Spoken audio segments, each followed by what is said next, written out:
Assalamualaikum warahmatullahi ta'ala wabarakatuh. Waalaikumsalam warahmatullahi wabarakatuh. Ahlan wa sahlan, kaifa haluka dimanapun adik-adikku semuanya berada. Mudah-mudahan adik-adikku semuanya tetap dalam lindungan Allah Subhanahu wa ta'ala.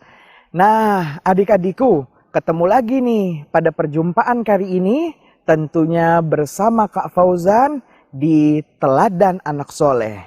Yaitu sebuah program nih adik-adik. Tentang kisah-kisah Nabi terdahulu. Dan insya Allah Kak Fauzan akan menceritakan kisah para Nabi dan Rasul. Nah, adik-adikku yang ada di rumah semuanya.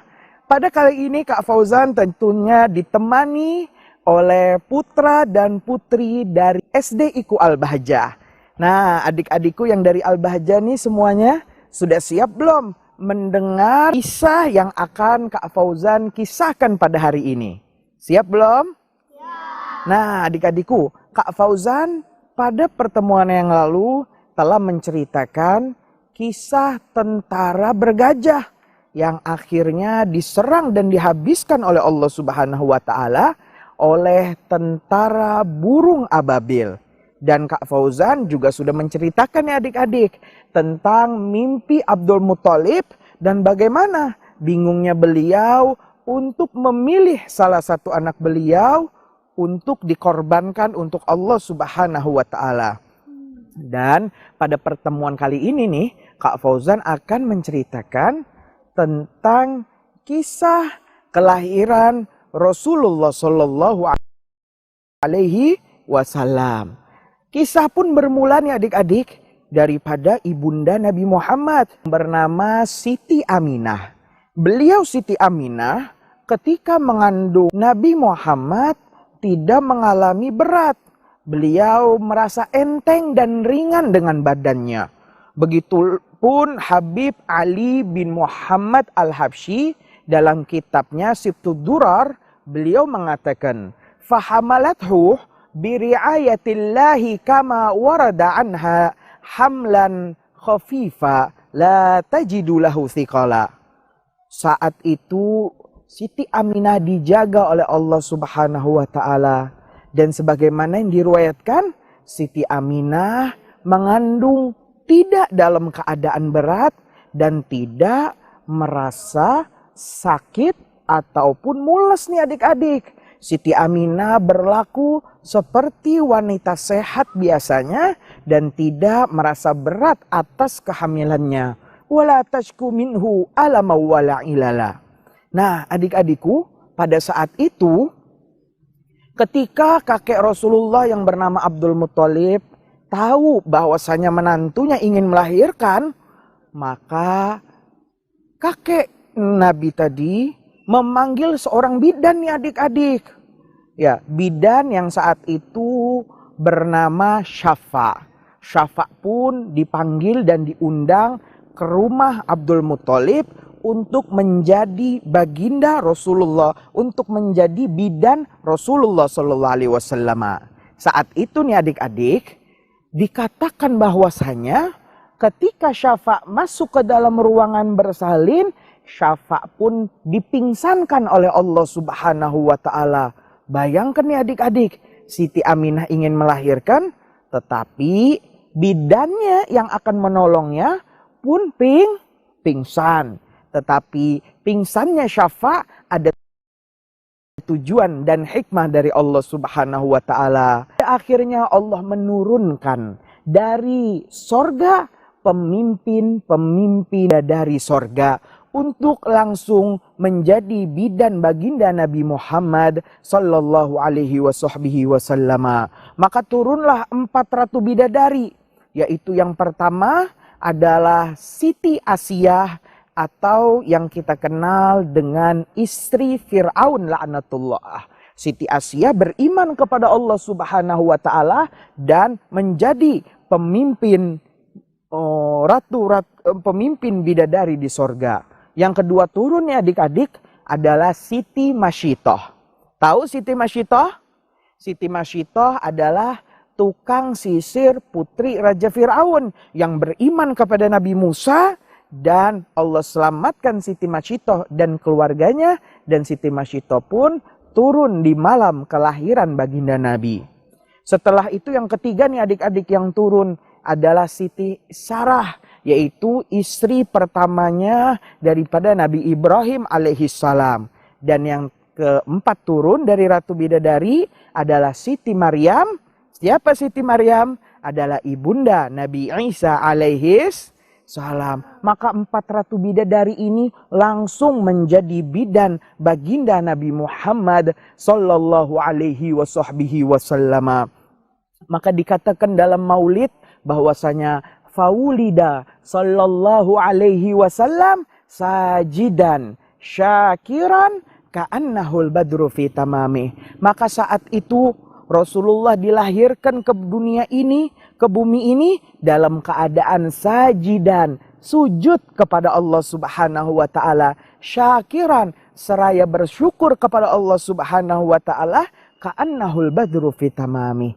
Kaya nih Nabi Muhammad bagaikan bulan purnama yang sempurna.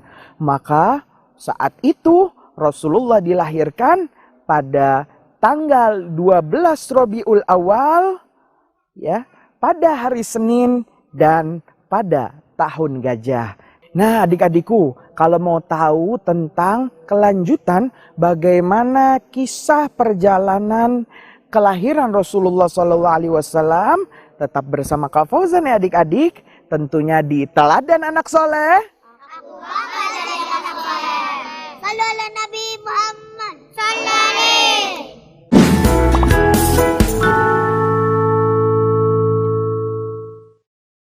Nah adik-adikku tentunya masih dengan Kak Fauzan di acara Teladan Anak Soleh. Aku bangga jadi anak soleh. Sallu ala Nabi Muhammad. Sallallahu. Nah adik-adikku, Kak Fauzan akan meneruskan tentang kisah Nabi SAW ketika beliau dilahirkan. Maka Rasulullah lahir pada malam Senin, tepatnya pada tanggal 12 bulan Rabiul Awal. Nabi Muhammad SAW nih adik-adik, sebagaimana disebutkan dalam kitab Maulid, Fawulida sallallahu alaihi wasallam makhulan bikuhlil hidayah. Nabi Muhammad lahir dalam keadaan Nabi sudah memakai celak atau sibak. Adik-adik tahu sibak? Nah, Nabi Muhammad lahir sudah dalam keadaan ganteng memakai sibak berwarna hitam. Kemudian dikatakan Nabi Muhammad lahir maktunan makhulan maktu asurah. Nabi Muhammad lahir dalam keadaan maktunan. Nabi lahir sudah dikhitan nih adik-adik. Ya, kemudian Nabi Muhammad lahir makhulan memakai sibak dan maktu asurah, tali pusarnya yang menyambung ke ari-ari itu sudah terputus dan sudah rapih. Dikatakan Nabi Muhammad lahir sudah dalam keadaan yang sempurna nih adik-adik. Bahkan dikatakan bahwasanya Nabi Muhammad adalah Nabi yang paling ganteng. Nah, Rasulullah itu adalah Nabi yang paling ganteng. Tapi lebih hebatnya lagi nih adik-adik, bahwasanya di malam kelahiran Rasulullah SAW ada 2 kerajaan terbesar di zaman Nabi. Yang pertama adalah kerajaan Romawi yang sekarang menjadi negara Italia beribu kotakan Roma. Dan yang kedua kerajaan Persia nih adik-adik yang sekarang menjadi negara Iran. Nah 2 kerajaan ini yaitu kerajaan Romawi dan kerajaan Persia di malam kelahiran Rasulullah SAW istana megahnya digempakan oleh Allah Subhanahu wa ta'ala. Sehingga banyak bangunan-bangunan runtuh yang menandakan bahwasanya kekuasaan 2 kerajaan ini nih adik-adik akan dimusnahkan oleh Allah Subhanahu wa ta'ala. Kemudian nih adik-adik, pada malam kelahiran Nabi terdapat kelompok bernama kaum Majusi. Adik-adik tahu nggak nih siapa kaum Majusi? Kaum Majusi itu adik-adik adalah mereka para penyembah api. Mereka selalu menyembah api. Yang saat itu apinya tidak pernah padam selama 1000 tahun. Iya, 1000 tahun tidak pernah padam. Tetapi nih adik-adik, pada malam kelahiran Rasulullah dilahirkan, api kaum Majusi yang telah disembah selama 1000 tahun dipadamkan oleh Allah Subhanahu wa Ta'ala. Kemudian adik-adikku, bahwasanya pada malam kelahiran Nabi, Allah mengutus malaikat hafadzah atau malaikat penjaga untuk menjaga langit dunia. Allah Subhanahu wa Ta'ala berfirman dalam surat As-Saffat, Inna zayyana samaa bizinatinil kawakib. Sesungguhnya kata Allah, aku telah hiasi langit dunia itu dengan hiasannya yaitu bintang-bintang. Wa hifdzam min kulli syaitanim marid. Dan sesungguhnya kami jaga langit dunia itu min syaitanim marid, dari mereka jin-jin syaitan yang akan menembus langit dan mencuri berita dari langit. Dulu nih adik-adik, mereka jin-jin itu selalu mencuri berita. Oleh karena itu, pada malam kelahiran Rasulullah SAW, yang selama ini langit dunia tidak pernah dijaga oleh malaikat, pun dijaga oleh malaikat hafadzah, sehingga tidak ada lagi nih adik-adik jin-jin yang dapat mencuri berita tentang takdir manusia dari atas lauh. Apa itu lauh nih adik-adik? Lauh adalah tempat ditulis takdir manusia. Sehingga sesungguhnya takdir kita telah ditentukan oleh Allah Subhanahu wa Ta'ala. Tetapi mulai malam kelahiran Nabi, sebagaimana disebutkan dalam surat Al-Buruj ayat 21, apa? Fi lauhim mahfud. Maka saat itu lauh, tempat ditulis takdir manusia pun menjadi lauhil mahfud, yaitu lauh yang selalu dijaga oleh malaikat Allah Subhanahu wa Ta'ala. Nah, adik-adikku, perlu diketahui ketika Rasulullah SAW lahir, beliau ayahanda Nabi yang bernama Abdullah telah wafat.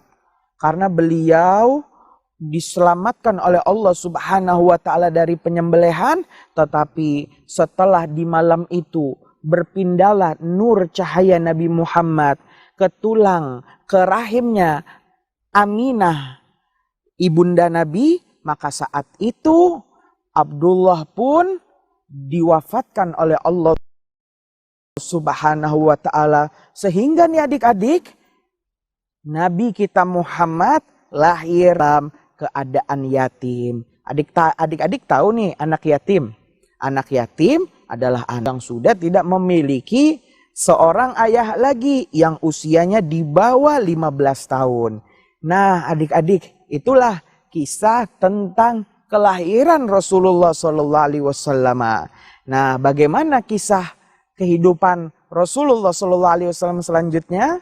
Bagaimana beliau diasuh oleh ibunda beliau yang bernama Siti Aminah, dan bagaimana kisah Nabi ketika beliau diasuh di kota Taif bersama Siti Halimatus Sa'diyah. Kalau mau tahu nih adik-adik, tetap bersama Kak Fauzan di Teladan Anak Soleh. Aku bangga jadi anak soleh.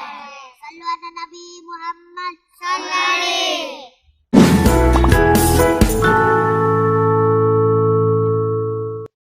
Ya adik-adikku, tentunya masih dengan Kak Fauzan di Teladan Anak Soleh. Aku bangga jadi anak soleh.